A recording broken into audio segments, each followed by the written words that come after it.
Donc je viens de lancer Serum. Serum se charge avec, par défaut, donc un modèle init, qui est un son comme ça.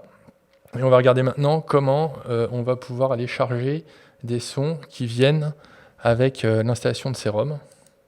Donc je vais donc naviguer sur la partie supérieure ici. Et les sons sont classés par type de son, basse, FX, lead, sons divers, pads, sons pluck, donc courts, des séquences, des synthétiseurs, des sons de synthé, et enfin, vous avez accès à vos presets personnalisés ici. Donc pour charger par exemple un preset de basse, je vais donc dérouler basse et choisir par exemple cette basse-là.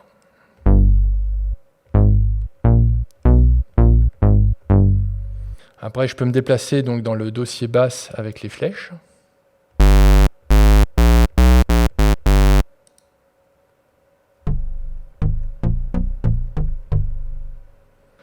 Je peux également faire une recherche. Donc je vais passer sur cette icône-là pour activer la recherche. Donc je vais pouvoir rechercher par exemple un son en particulier. Donc je peux faire une recherche sur basse. Et là, Serum va me renvoyer donc tous les presets qui ont été scannés et référencés comme portant le nom basse. Donc, je peux chercher aussi un nom de preset bien particulier. Par exemple, je vais taper Squelch.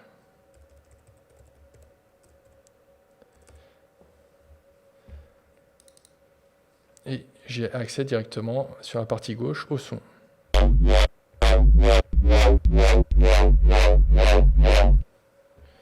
Donc sur une recherche plus large de type lead, je vais donc avoir beaucoup de résultats. Alors peut-être faire une recherche plutôt sur basse, où j'avais plus de résultats que lead.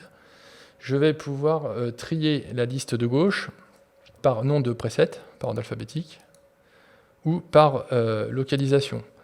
C'est-à-dire que les presets sont organisés, vous l'avez vu, dans des dossiers. Donc vous pouvez trier par nom de dossier, de cette manière.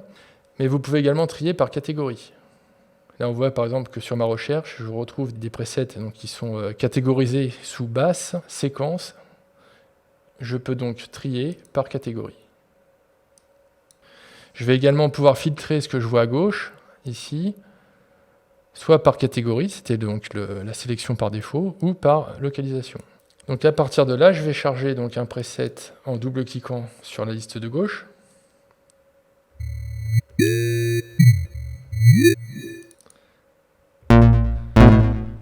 Et je peux affecter un rating, donc c'est une classification personnelle. Si le son me plaît, je vais donc, par exemple, affecter 4 étoiles à ce son-là pour pouvoir le rechercher rapidement par la suite en triant par la colonne rating. Donc je fais un exemple avec une étoile, 4 étoiles. Et je vais trier par pertinence.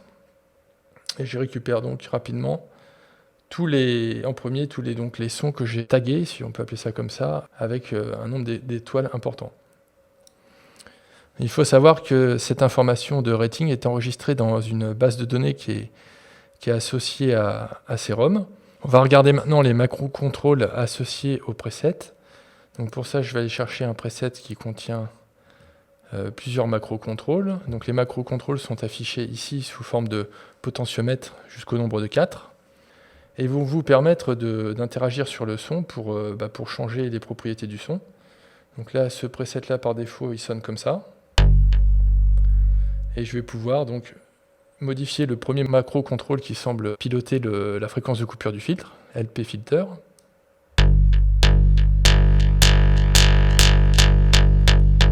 Donc on voit bien que le son s'éclaircit. De la même manière, si j'ouvre donc le filtre et que je veux pouvoir utiliser le macro contrôle également numéro 2 affecté à un paramètre du phaser.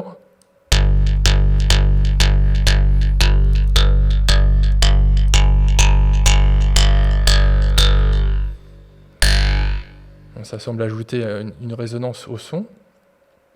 Le macro contrôle numéro 3, notch filter.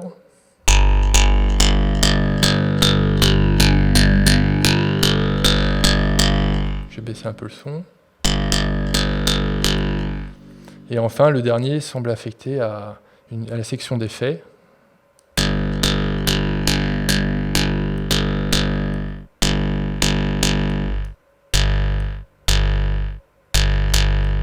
Sous la partie navigation de presets, vous avez ici un champ description suivant les presets et vous donne éventuellement des indications sur la façon d'utiliser les macro-contrôles qui se trouvent sur la gauche.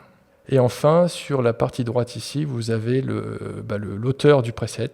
Donc en l'occurrence ici, il s'agit de Steve Duda, le créateur de Serum.